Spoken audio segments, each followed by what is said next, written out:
From script to screen, every film is brought to life by visionary creatives and executives, all sharing one mission: to captivate the audience.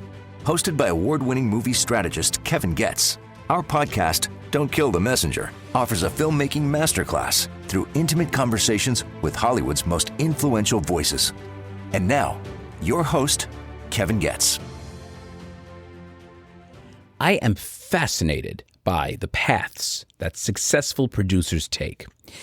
When you graduate from college, you rarely know exactly where you'll end up, right? You may have a plan, but careers often unfold through unexpected opportunities, chance encounters, and instincts that only make sense in hindsight. My guest today is a perfect example. After graduating from law school, he wasn't immediately producing movies. He was working at a law firm. But then a move to Los Angeles led him to an unlikely job as a script tracker, ultimately starting his own platform, giving him a front row seat to the information and deal-making that drives Hollywood. And his ingenuity didn't stop there. Roy built a reputation for finding opportunities where others saw risk, creating one of the most unconventional producing careers in town. Whether adapting international films, championing horror, or identifying emerging trends, he's often ahead of the curve. Along the way, he helped bring films to audiences around the world, including The Ring, The Grudge, the Oscar-winning The Departed, It, Dr. Sleep, The Lego Movie, How to Train Your Dragon, and a Minecraft movie. Roy, I can't tell you how excited I am to have you here. Thank you so much for joining me. You're welcome. Thanks for having me. So, Roy, we are cut from very similar cloth in terms of our entrepreneurial spirit. Have you always had that?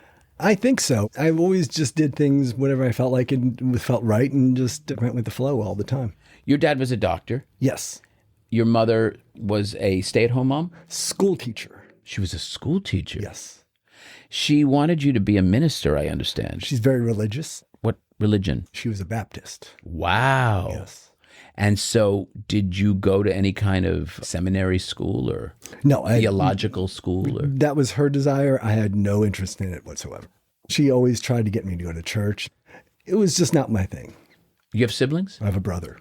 And was it his thing? No, he's a doctor. He's a doctor? He is a doctor. Did your dad pressure you to be a doctor? He did not. He didn't really have any opinion of what I should do, just as long as I was making a living. How did you fall into law?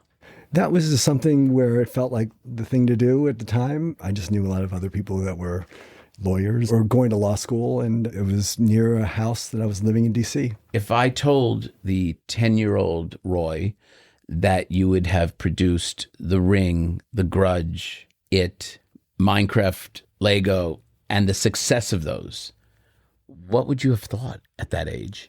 I wouldn't think it'd be totally crazy. I mean, it'd just be something I did. Really? Yeah. It sounds like you just didn't really know exactly what you wanted to do. You kind of went with the flow. Yes. So did you see movies as a kid? Did you like movies? I like movies, but I don't think I studied them. I remember seeing the movies that my mother would take us to. I remember seeing horror movies very young, just because of the religious aspect of movies like The Exorcist and The Omen. I would see those with my mother. Like how old were you? I'd say under 10. Wow. Yeah. And she's religious? It was more like to scare me into like, this is what the devil is like. And Something strikes me about you, and I've said it to you before. To me, you are one of the most interesting men that I've encountered, sort of enigmatic, kind of mysterious. You don't seem to want to be in the spotlight. That's what I get from you. You are very much a behind-the-scenes kind of person. Yes. How does it feel being on the podcast right now? Are you comfortable with this format, or is it because we're friends that you're saying, oh, okay, I'm going to do this for Kevin? Yes, you asked me to, and I did it. But I generally don't do a lot of interviews. I know you don't, which I so appreciate. I am in awe of what you've done. I'm also in awe of the way you did it and the way you approached it. And that's kind of what I wanted to unpack today, because I think that's sort of the most interesting thing, kind of your path You must have an extraordinary intellect. You must have an IQ that's off the charts. Have you ever had it tested? I'm really serious. No. You have the left and right brain going like in equal measure, which is a very rare trait. You started this business that really changed the way script tracking was done.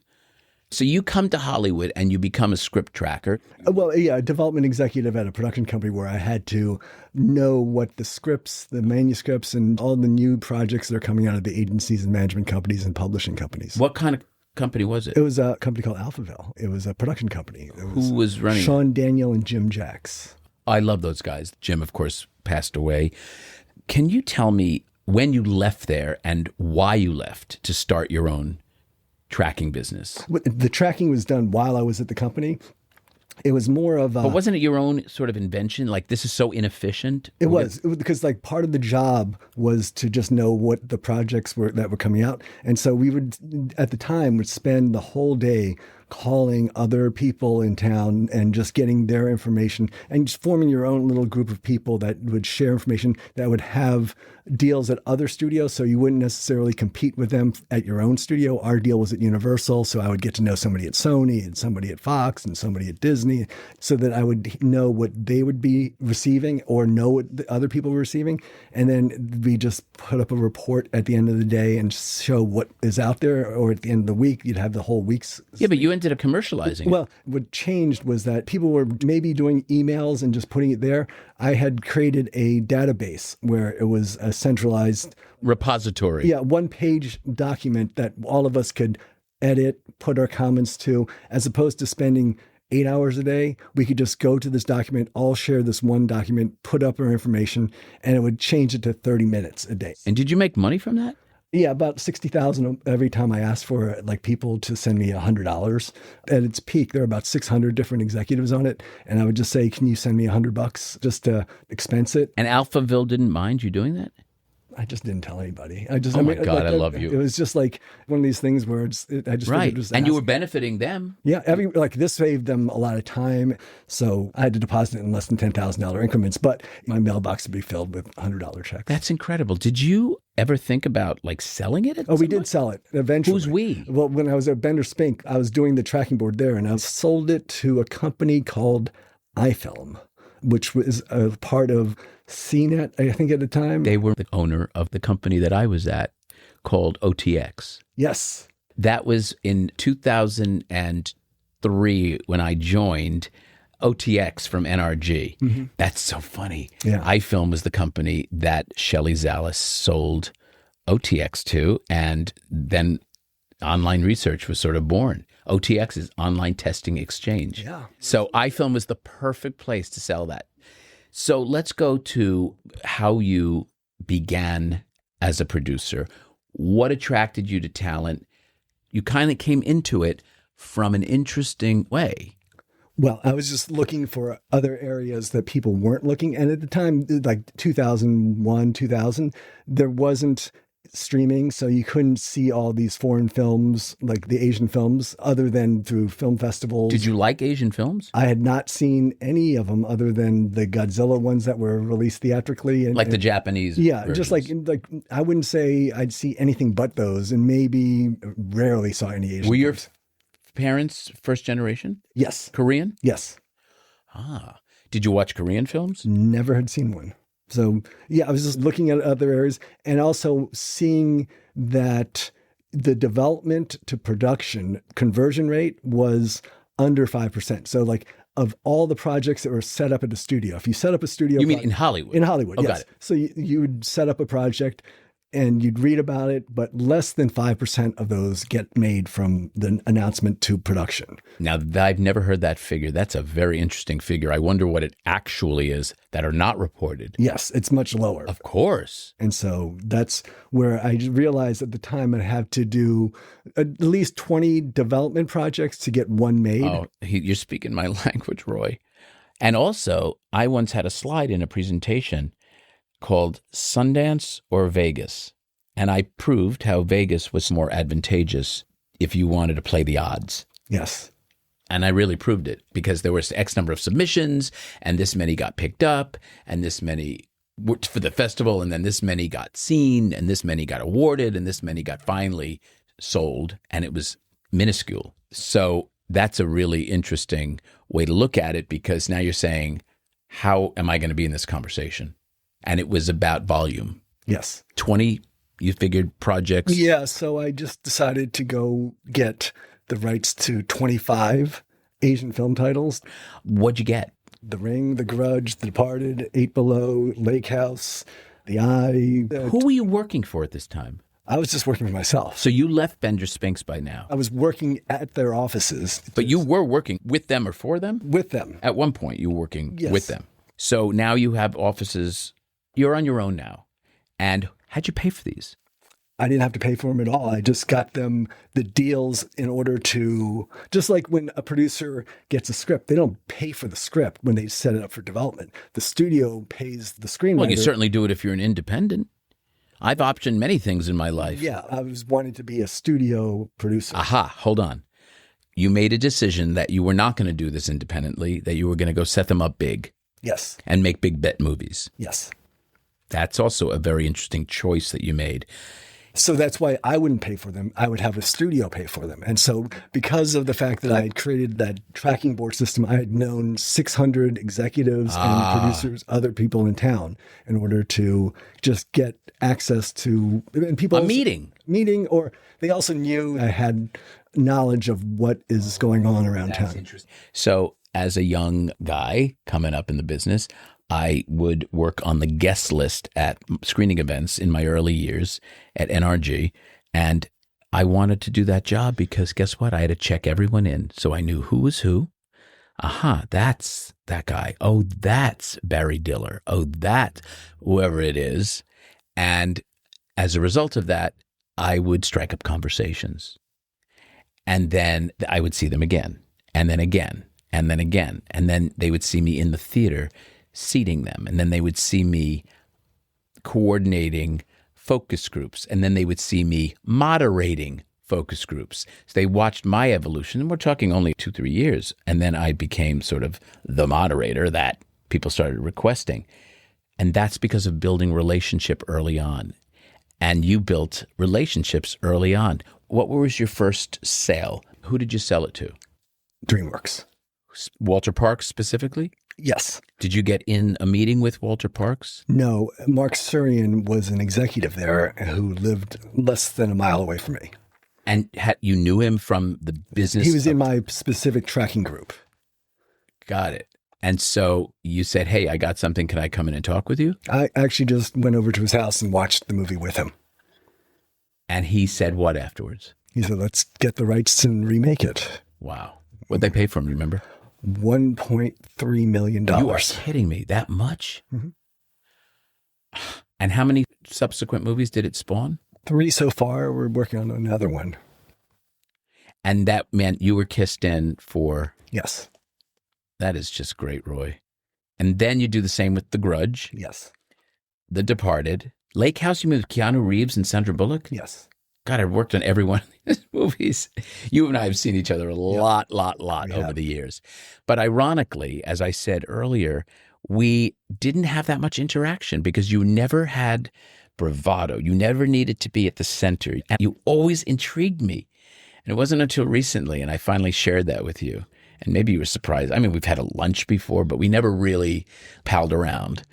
And I hope that changes. So, although you have kids, and I don't think you pal around that much. I don't go out that much. I know. How old are your kids? I have a 20, a 22, and a 7. Wow, that's a big age difference. Second marriage. Are you close with all the kids? Yeah. Your kids want to be in the business, the older ones? The oldest is actually working on the first movie set starting this weekend. She's the assistant for the director of the movie. It's called 4x4. And that's one of yours? Yes. You typically executive produce, not produce? I don't really care. I just like whatever. It's not about caring. I mean, how involved are you?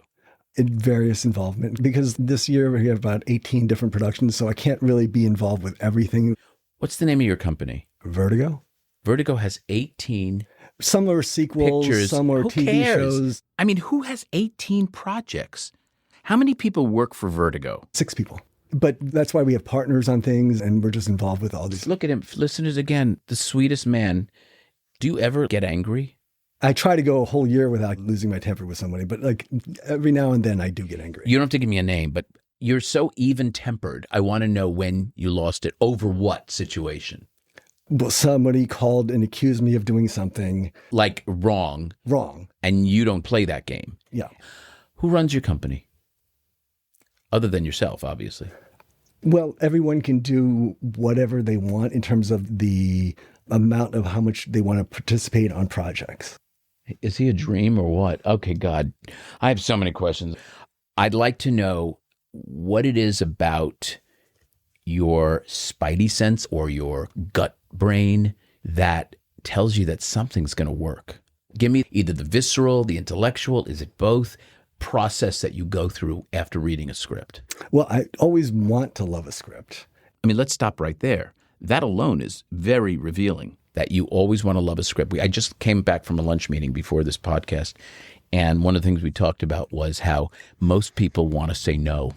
They don't want to say yes. Yes is very scary. No is the easy thing, is to say, well, we have something like it. Well, we this, well, that. But to get people to a yes is a different kind of commitment, isn't it? And you say yes out of the gate. I want to. I understand. But it's not often the case. That's a different story. I would say like when I start reading a script, so I read between 4 and 6 a.m. every day. I read the first act of pretty much all the scripts, unless I know immediately that's not something I would like. If I don't really care what's going to happen with the rest of the characters or the situation, then even if it's written incredibly well, it's not for me. I just would stop reading. I know people that will read the first act and then they'll read kind of the last 10 pages if they're not interested to see if, my God, did I miss something? You don't even go there. If I don't care after the first act, I just stop. Wow. Yeah. And if I do like it, but I could predict the whole movie or know sort of how the rest of the movie goes, I don't want to do it either. It's when it takes me in a direction that I didn't expect, but fits within the logic of the story. That's when I would get really excited about it. You seem to have a proclivity towards horror. I just like horror in general, but there's other things. Thank Mom for that from The Exorcist and The Omen. Possibly. It had to make an impression on you as a young boy somehow. And Stephen King. I read Stephen King when I was really young. Were you a reader, yeah? Yeah. What's Stephen King's, like Pet Sematary? Pet Sematary was actually the first book I read. I love that one. Yeah. What other? Misery? Misery, I didn't find that scary. The Shining and It and things like that. Oh, It. How did you do it? That was more, at the time, Dan Lin was an executive at Warner Brothers. And since I was close with him. Call out to you, Dan. He's a great guy. Yes. And so he was the exec, and then we produced the Lego movie together, Godzilla together, It together. When he left the studio, he partnered with me on lots of projects. How inventive was his whole jam over there in that campus he built? Right back. I mean, that was cool. Did you spend a lot of time there? I imagine you did. I go speak at some of their events, yes. I think they were called salons. I didn't even know they did those.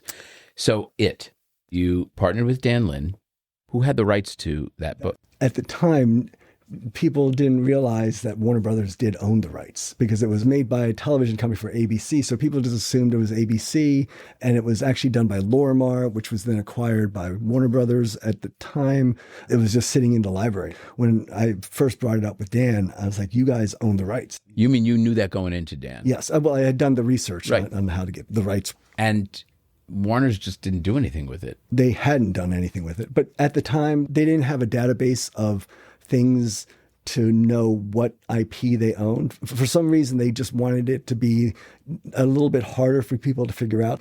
It just made people have to work for it, which, if you're lazy, then you'll never figure it out. But it's the people who do the work to find it. What'd you like about the movie itself? The difference is that in the book and in the miniseries, it was jumping back and forth in time. And so I proposed just doing the kid's story. And so it was just taking it and breaking it apart and just doing the kid's story as a standalone. I feel like if I really like something, then other people will like it as well. There's no revelation there. Have you found yourself in terms of what your passion is? I enjoy what I'm doing, so I guess so. I originally came to Hollywood to work in the music industry. You did? Well, I wanted to. I wanted to be an A&R person that finds new bands. So music is another love of yours? I didn't even know that. It was, but when I got into film, then I just focused on knowing everything about it. Well, I believe, and I'm going to go on a limb here, if you're not the best, you are one of the best in terms of your instincts. When we come back, we're going to continue talking to Roy about his extraordinarily successful career, his incredible stomach, brain, those instincts I'm talking about. We'll be back in a moment.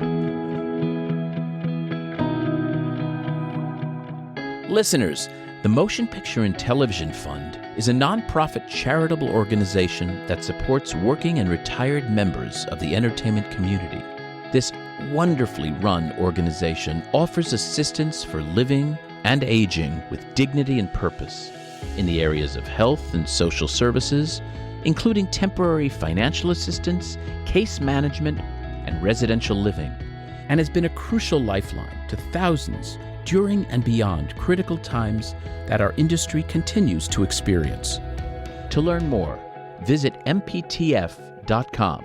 Please join me in helping others in our industry during times of need. There are so many ways to offer support and get involved.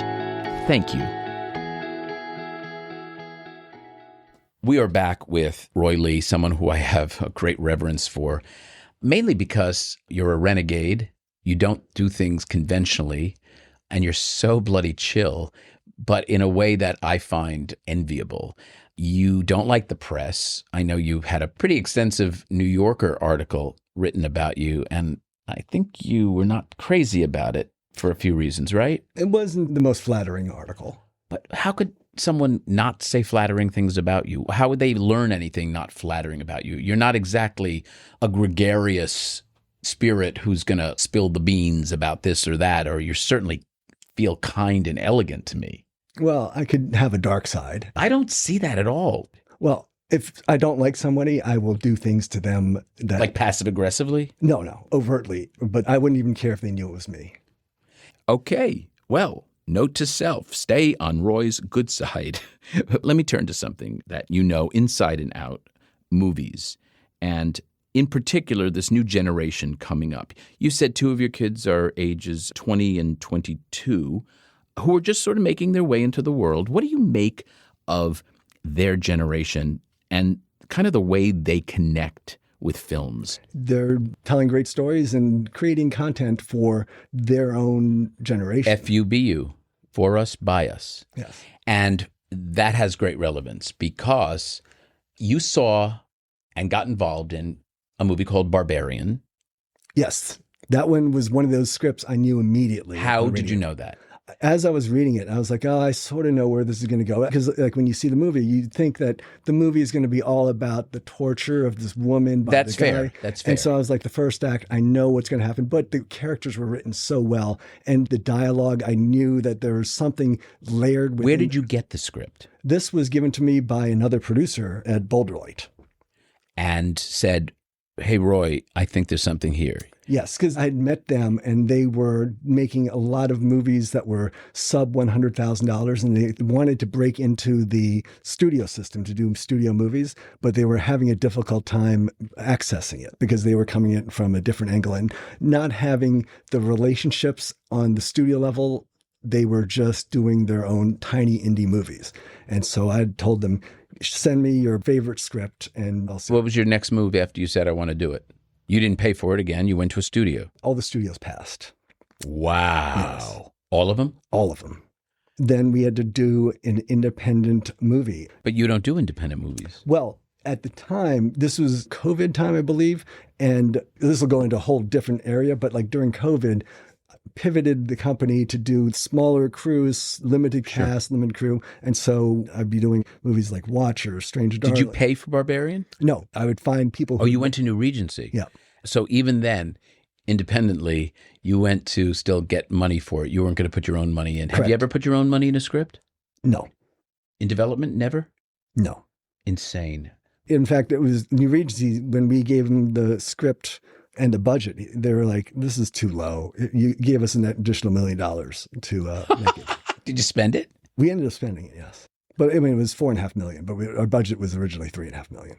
Well, your buddy Jason Blum has done that quite successfully over the years. But around that time, his was a different model where he would be doing almost like director jails, or who had done at least one successful movie in the past, so that you have some. But he gave them full control. Yes. It wasn't only until the test screening process, not even the first screening, because he allowed them to then work on the movie. But there was a certain point at which then he said, we'll get involved. And then Cooper and Jason and any of the other folks that were at Blumhouse would also be involved in the fixes, the changes, the additions, the whatever they were. Do you do something similar to that? You're more involved? No, I'm less involved. The scripts that I'd picked were excellent. And so most of them were like first-time filmmakers. And if I could see it on the page, I just sort of know that they could do a great job. This is your confidence. So everyone passes on Barbarian, but you still know this is a great script. What keeps the energy up so you don't give up on it? I was 100% sure. Like, it was like one of these things, like I knew it. And isn't it great to be vindicated? I guess so. Oh, yeah. Come on. Revenge is a dish best served cold, and the best revenge is a successful movie. Did anyone call you afterwards and say we were bozos? A few people, yes. So Zach Cregger came along with the package? I remember reading it, and He wrote it. He wrote it. But I'm saying you wanted him involved, and you 100%, and you wanted him to direct it? 100%. Had he directed anything before? I did not know he had directed anything before. He had co-directed with some other people, but it didn't matter to me. At $4.5 million, you're saying it doesn't matter. He knows this script. He knows this. It could have been 100 million or 2 million. I would have felt the same way because the script was so great. Is that why you did his next movie? I was lucky to be involved with his next movie, but His yes. next movie, of course, was Weapons. And Weapons got an Academy Award. When Weapons came out, and it got incredible attention, but it was so odd. It was not done before. Is that why you thought it was? Because it felt like, oh, I think I know where this is going. And then it takes this turn. It does. That's why I loved it. But did you know it was going to be as commercial, I suppose? Yes. Did people take it right away? And this time around, after Barbarian? I remember distinctly after reading it, I had told Zach that he was going to get $10 million for it. And his agent said, stop saying that to him because it's raising expectations beyond what is realistic. And he got $10 million. He did. You're developing Gladys now? Yes. Is Gladys a prequel? Technically, I guess it could be. It's events before Weapons, but it's not necessarily a prequel. You're now working with Zach on a movie that we're both working on, Resident Evil. You are reimagining the franchise. Yes. In a completely fresh and new way. Resident Evil is going to surprise a lot of people, and I think people are going to love it. I worked on the movie, and I can't talk about the movie, but tell me why you think they're going to love it. It depicts Resident Evil in a way that people won't know what to expect. And it's one of these things where it's so much fun to just go for the ride. I'm going to stop for a second to say that this is not an accident, folks. I'm a big believer in you couldn't be the identifier of this material. You couldn't be in touch with this newer generation if you didn't have this authenticity. And I was on Matt Bellany the other day, and we had this whole conversation about Gen Z. And I talked about what I've learned through data, that authenticity is the single most important thing. But you, my friend, possess it.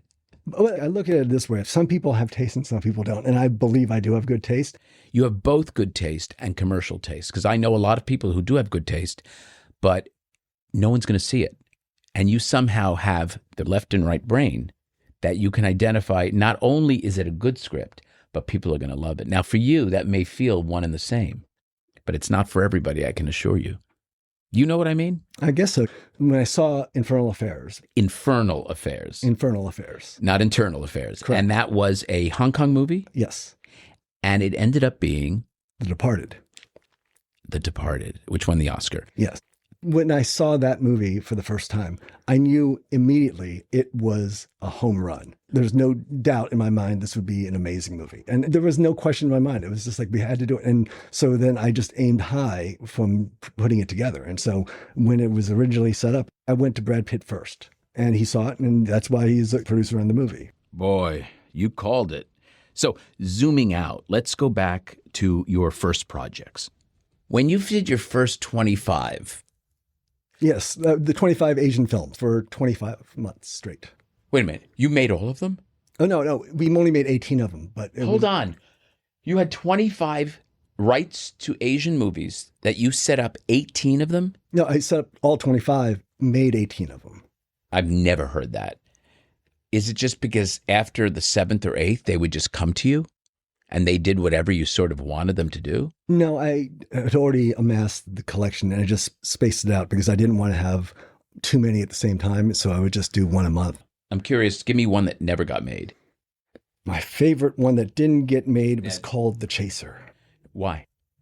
It was a hard movie to get made because the lead character was a pimp for a studio movie. And you can't make a big studio production with a pimp as Can the someone lead. make it now?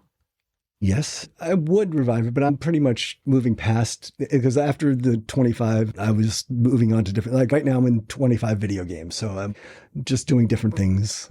Tell me about Minecraft. How did a Minecraft movie get made? That one just went through starts and stops over the years, but it was one of these things where my daughters were obsessed with the game. It was in early access, so it was on Steam, and so it was before it blew up. And at the time, I was working on the Lego movie, and Notch, who had created the game, I reached out to him. He wanted to discuss it. But others had discussed it before. No. No one ever approached him about a movie? The only other person was Jill Messick, who I then partnered with, and she has now passed away. What about Legendary? How'd you get them on? They came on after the fact. And then what happened? Five Nights was put in turnaround. Nintendo went to Universal. Five Nights at Freddy's was also there? Yep. But you didn't do Five Nights. I know. I had it at Warner Brothers. How did it get out in turnaround? They just dumped it. And who picked it up? Jason? Jason did. You loved it, didn't you? I don't know if I loved the script, but I just knew that it was something my daughters were obsessed with as well. I know. How do you find video games? What's your process? I go with what is popular. But once it's popular, aren't you paying out the wazoo? I don't mind having the studios pay a lot of money for them. So like right now we're in the process of doing the best-selling game of 2025 and it's getting super expensive. But the more money a studio spends, the more likely they're going to want to make the movie. Oh, that's a great one. We used to say in the old days, get them pregnant. Yes. And then you get to a point where you've got to bring that baby to term because you've got a lot invested in it. Yes. So I don't mind it when it costs a lot of money. That's very interesting to me. What are you really excited about right now that you've got? What are the next hits going to be coming from Roy Lee? I would say Zach Cregger's next original film is starting production early next year. And that one I'm not going to talk about just because it's one of these things like Weapons when people see it. And it is my favorite script he's written. Holy cow. Again, a man not prone to hyperbole. Is there anything in production right now? Possession is another one that's in prep. It starts production in 2 weeks. Now, will you go to the set? I will. How much will you go to the set? Maybe a week. Is that regular for you? About a week on set? Yeah, I've been on, yes. Yeah, I try to tell folks, and we've had a lot of producers, as you know, on my show, and it's like, if you're going to create a big slate of movies, it's very hard to be out for months and months producing a movie. That's why I asked you the question earlier, do you executive produce? You said it doesn't matter, but what I meant to ask was, is it important for you to be on the set every day, to be in every casting session, to be in the edit bit?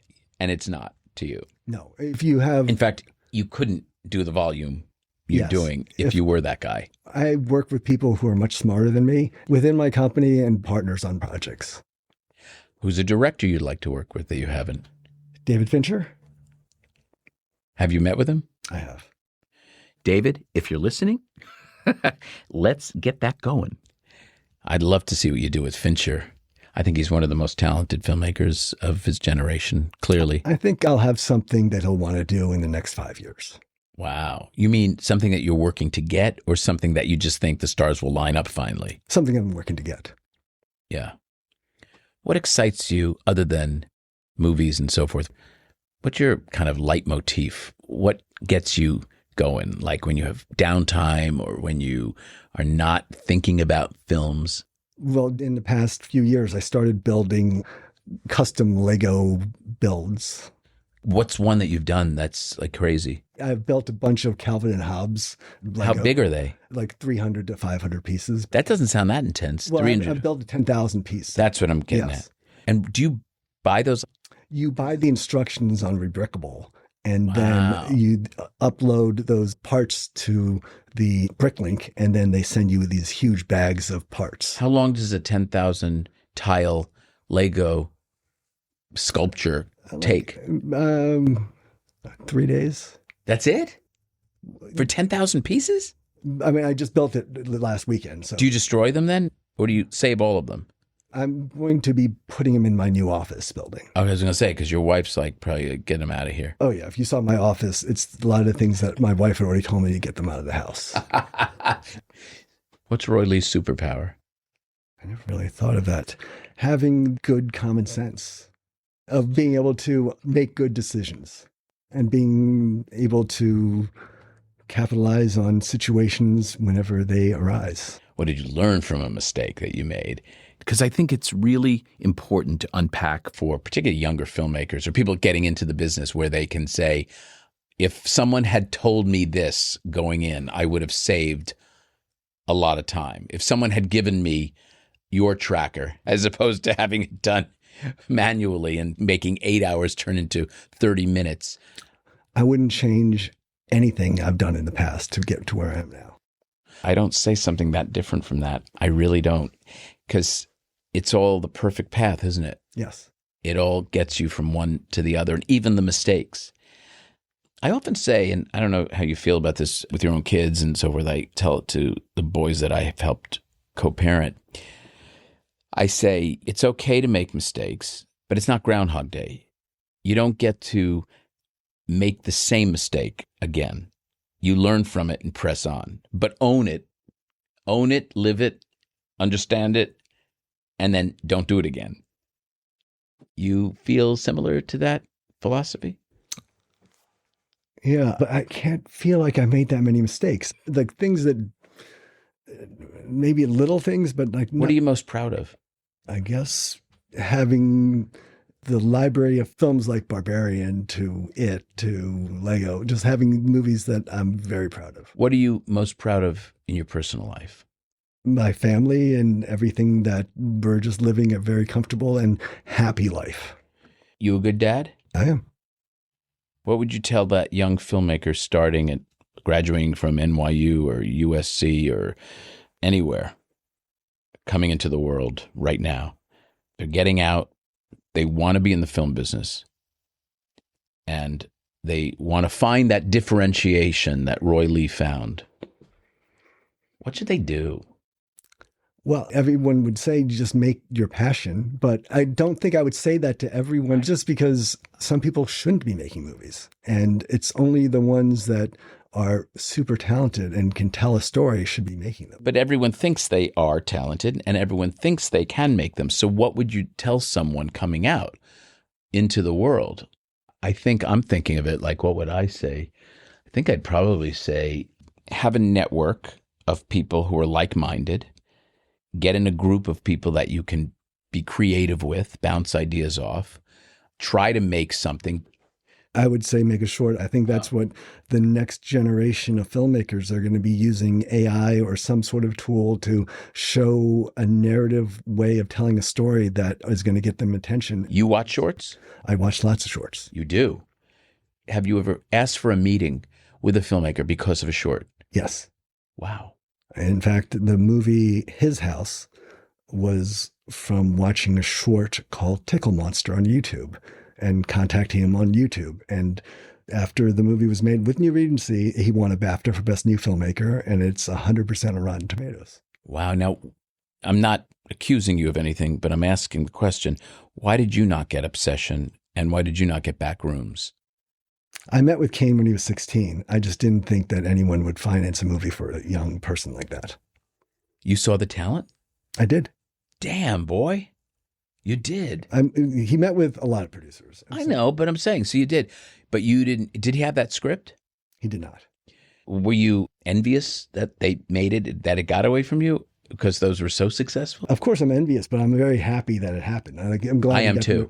Every producer, whenever somebody else has a huge hit, they're envious. There's no question about it. But it's just like you just want to work harder to find your thing. How competitive are you? I'm fairly competitive, but I feel like if I really want something, I'll always get it. God, you're really something. AI, before we break, I can't not talk about it. I have some very strong feelings about artificial intelligence. I say that it's inevitable and it's here, and we have just scratched the surface. What does our business look like in 5 years in terms of AI? Yeah, it'll bring costs down tremendously. How? The visual effects will be nowhere near what it is from last year or the year before. Have you ever run an analysis on what do you think it would actually save percentage-wise on a budget? It depends on what type of movie you're making. Well, let's say we're making The Ring today. It would have saved 20 million. Really? I don't know what the budget was. 60. So it would have saved, wow, because I'm just saying a third of the budget. It would save a lot of money on the VFX. And it's not necessarily like if you input what you need done and it makes it so that it's more streamlined and done quicker with less labor, then it's going to save. Other than visual effects, where else? I've gotten projects where it's like the animatics are all done. The storyboards can be done that way. What about readers? Readers, that's where I think it's going to make Hollywood suffer, where the current junior executives are less likely to be reading scripts as much. I agree with you. And they won't be able to see what a great screenwriter can do. What about actors? I don't think you're going to be seeing a lot of AI-generated actors. You might be seeing actors be in situations where they look younger and appearance-wise, or maybe a body double's been used. But they do that now with CGI. They do. It's just going to be a lot cheaper. But the thing I want to say is I have sort of a disagreement with that, and I want to preface it by saying that I think we're going to see more of a bifurcation of what I'll call the cinematic arts versus the commercial arts. And the commercial arts are many programmers, things that are more fungible. And whether it's soap operas or whether it's, and I mean no disrespect to soap opera actors, I just know that the way in which you churn that kind of thing, or a movie that might be, and many of the movies that I made for Lifetime, for example, can be done with artificial verticals as well. Those verticals, come on. That's going to be the first wave of AI right, generated. Of course. It already is, yeah. Starting already. So I'm saying, do you agree with that assessment of this idea of commercial arts versus film arts? That's true. I was just talking about the cinematic movies. But if you look at the whole landscape of exactly. content, if you're saying just content and including all of the... But that would include then also art direction and production design. Those things would be highly affected. It's such a hot topic right now, and particularly the young generation, like your daughters, I know from the research I've done, are particularly cringy about it. They really don't want to see AI anything at this. They're so cynical and skeptical about it. And those of us who have been through many disruptions, like the two of us, I think are more almost accepting that, hey, things change and the world doesn't end. But we're in the infant stages of AI, so you could tell. That's what I mean, infancy. And so once it gets more further advanced, it's going to be harder to tell a difference, and the average consumer is not going to care. Exactly. That's exactly my thought. Final question here. What's the one thing we don't know about Roy Lee? One thing you don't know about me is... just a little secret. I don't like to tell secrets. I'm pretty transparent. Well, if it's not a secret, something that no one knows about you, that doesn't have to be a secret. It just means that no one's asked you. You have a dream of something, or are you living your perfect life? I'm living my perfect life because I'm extremely happy with everything that's going on. And I am someone who is totally content with everything that's going on now. It's great. Well, you're an inspiration. So, Roy, I thank you so much for doing this. I know that this is not your comfort zone, and you're a real pal. And I promise, as long as you'll have me, I will be happy to work on any movie that you're ever involved with. And I hope we continue our friendship for years to come. I hope so too. Thanks, Roy. To our listeners, I hope you enjoyed this conversation. For more insights into filmmaking, audience testing, and the business of Hollywood, I invite you to check out my books, Audienceology and How to Score in Hollywood. You can also follow me on my social media. Next time on Don't Kill the Messenger, I'll be joined by Academy Award-nominated screenwriter and director Billy Ray. Until then, I'm Kevin Goetz, and to you, our listeners, I appreciate you being part of the movie-making process. Your opinions matter.